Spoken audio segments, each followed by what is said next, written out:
तो अग्निपथ पर मचे बवाल के बीच आज सेना ने एक प्रेस कॉन्फ्रेंस कर उन तमाम सवालों के जवाब देने की कोशिश की जो इस योजना को लेकर युवाओं के मन में उठ रहे थे, उनके परिजनों के मन में उठ रहे थे, तमाम देशवासियों के मन में उठ रहे थे। लेकिन इसके बाद अब सवाल ये उठता है कि क्या इसके बाद अब वो घमासान थम जाएगा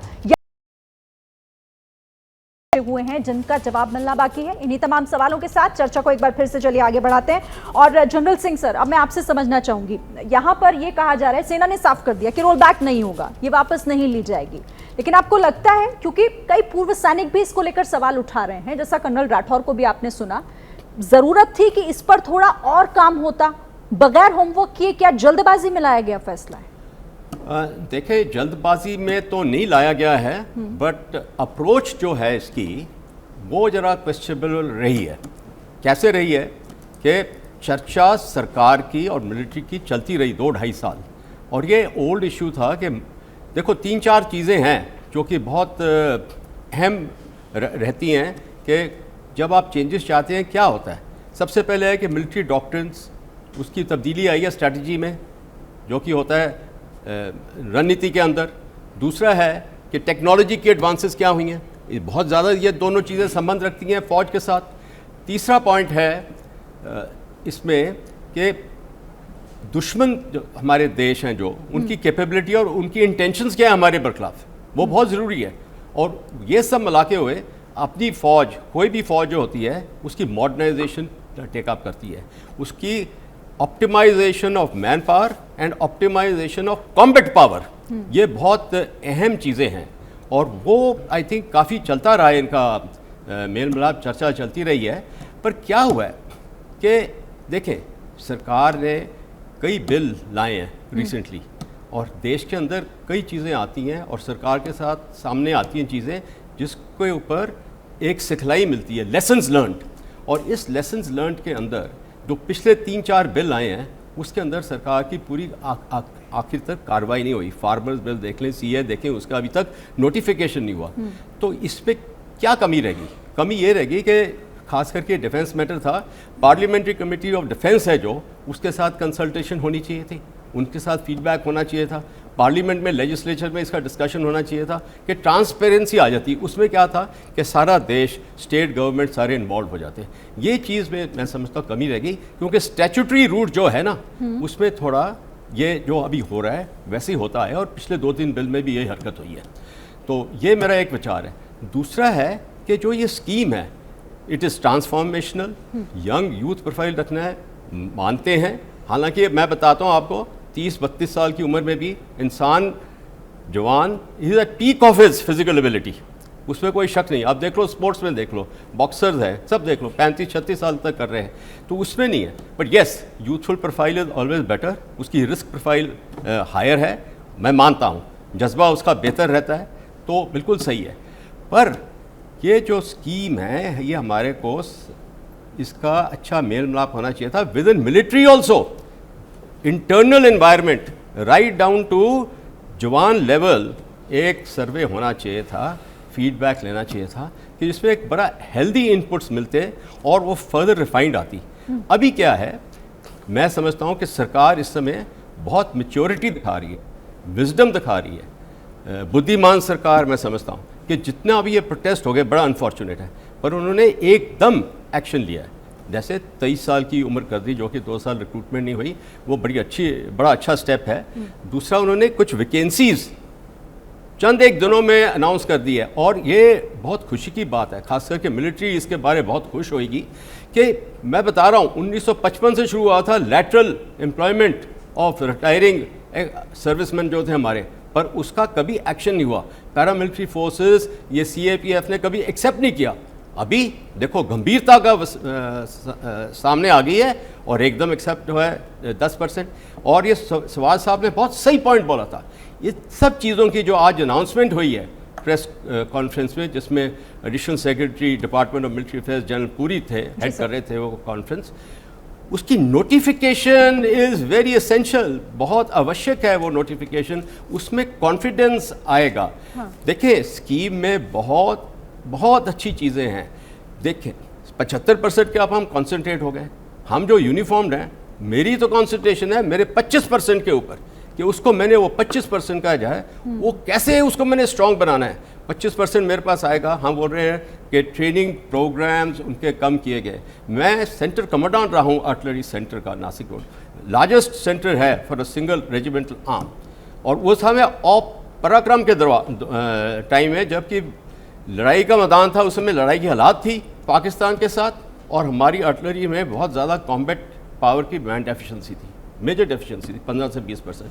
हमने ट्रंकेटेड ट्रेनिंग की थी उस समय, और वो ट्रंकेटेड ट्रेनिंग में रिक्रूट्स जो गए थे यूनिटों में, बहुत अच्छा फीडबैक आया था उनका कि उनकी ट्रेनिंग बड़ी अच्छी थी। हम भी उसके बारे कॉन्शियस थे कि हमने अच्छे से अच्छे रिक्रूट भेजने हैं।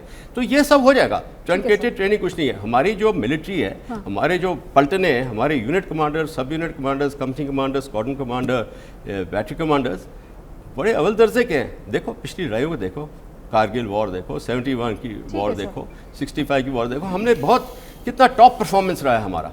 तो इसमें मुझे कोई शक नहीं कि हमारे जो ये कमांडर्स हैं ये यूनिट के अंदर तो फर्स्ट क्लास कर देंगे। 75% है, इसमें सरकार की जिम्मेवारी है। आज एक कॉन्फ्रेंस में मुझे ऐसे लगा है कि मिलिट्री की जिम्मेवारी दी जा रही है कि हम बता रहे हैं कि उनका क्या करना है। इसमें सरकार का एक नुमाइंदा हाजिर होना चाहिए। मान रहे हैं यानी कि जनरल सिंह की इस पूरे मामले पर इसमें थोड़ी क्लैरिटी और आने की जरूरत है। ठीक है, जनरल दत्ता से मैं पूछूं, लेकिन आप कुछ कहना चाह रहे हैं, फिर जनरल दत्ता आपके पास। देखो, मैं जनरल साहब से बिल्कुल एग्री हूँ। और मैं ये पॉइंट जो आया था ना पायलट प्रोजेक्ट, मुझे लगता है कि ये जो पहले 4 साल है इसको पायलट प्रोजेक्ट की तरह चलाएं, क्योंकि ये 4 साल के लिए अग्निवीर आते हैं और इसमें जो कमी और खामियां आती रहे उसको दूर करते रहे।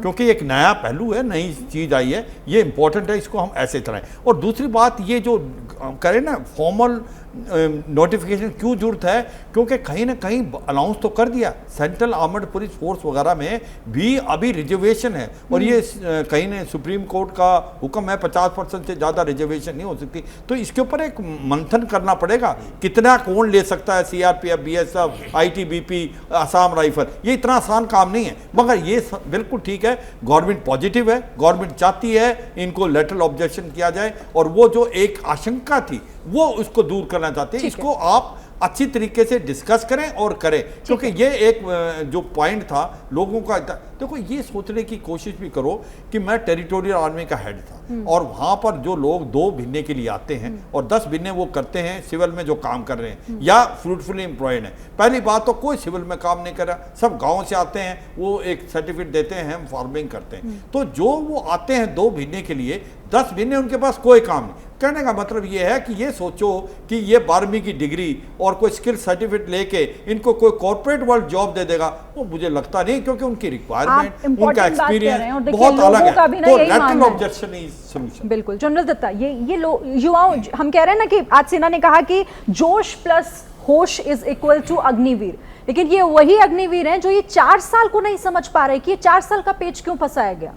अभी ऐसा है कि इस चीज़ को आपको एक वाइडर पर्सपेक्टिव में देखना पड़ेगा। 3 objective at the national level, मुल्क क्या चाहता है। हिंदुस्तान आज के दिन में चाहता है कि हमारी एक मॉडर्न एफिशिएंट फाइटिंग फोर्स हो, जो हाईली ट्रेंड हो, उसके पास क्वालिटी इक्विपमेंट हो। और आज का जो जियो पॉलिटिक्स है, चाइना, पाकिस्तान और जो भी हमारे समुद्री इलाके हैं या हमारी हवाई एरिया, जो हमारा एयर का जो डोमेन है, उसके अंदर हम हावी रहें अपने दुश्मनों के ऊपर, जियो पॉलिटिक्स। ठीक है, अभी इस चीज़ को मद्देनजर रखते हुए हमको ये भी देखना है कि हमारी फोर्स इकोनॉमिकली वायबल हो, कि हम उसको सपोर्ट कर पाएँ, उसका क्वालिटी इक्विपमेंट खरीद पाएँ। तो यह है objective at the national level, कि हमें एक तगड़ी फौज चाहिए, मॉडर्न फौज चाहिए, आज के माहौल के मुताबिक चाहिए, ताकि हम अपने दुश्मनों को निपट पाएं। दूसरा ऑर्गेनाइजेशनल ऑब्जेक्टिव, फौज, आर्मी, नेवी, एयरफोर्स, हमारा क्या ऑब्जेक्टिव है साहब? हमें एक यंग प्रोफाइल मिले, ठीक है, मोटिवेटेड मिले, और हमारा रेवेन्यू एक्सपेंडिचर कम हो, हमारा जो कैपिटल एक्सपेंडिचर हम उसको खर्चा कर पे बढ़िया इक्विपमेंट। ये यंग फौज का मतलब क्या हो, मैं समझूंगी।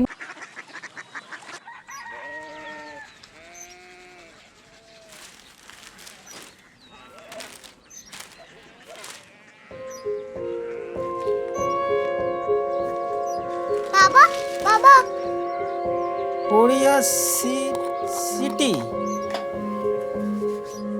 জানি না।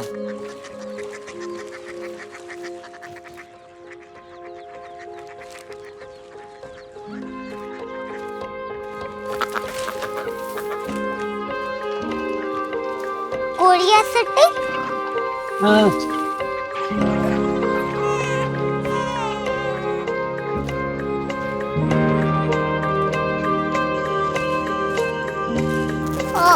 कोरिया सिटी कहाँ पे है? शहर अंग्रेजी लगे हैं।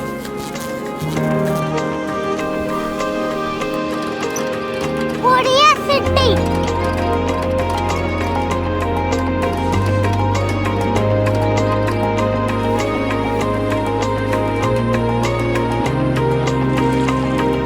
वो बहुत दूर है।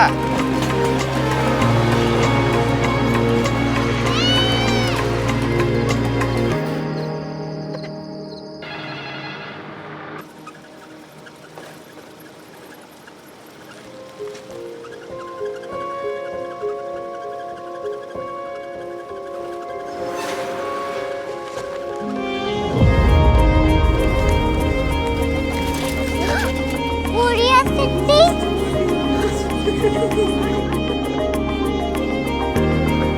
दुनिया को बोलना है, कुछ लोग बड़े होते हैं। कोरिया सिटी कहाँ है? प्रोफेसर साहब को पता होगा। हो ये छोटा वाला ग्लोब लगता है और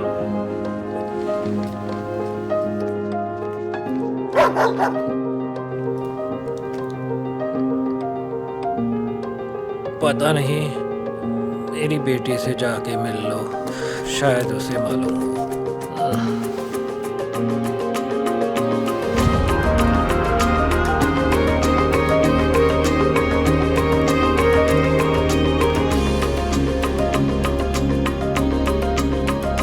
हाय,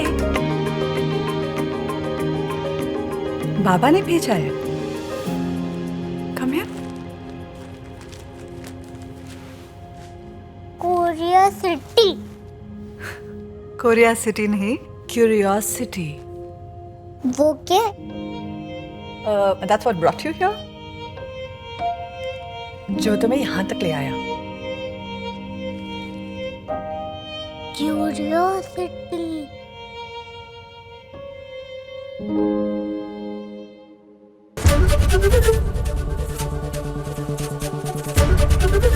एबीपी न्यूज आपको रखे आगे।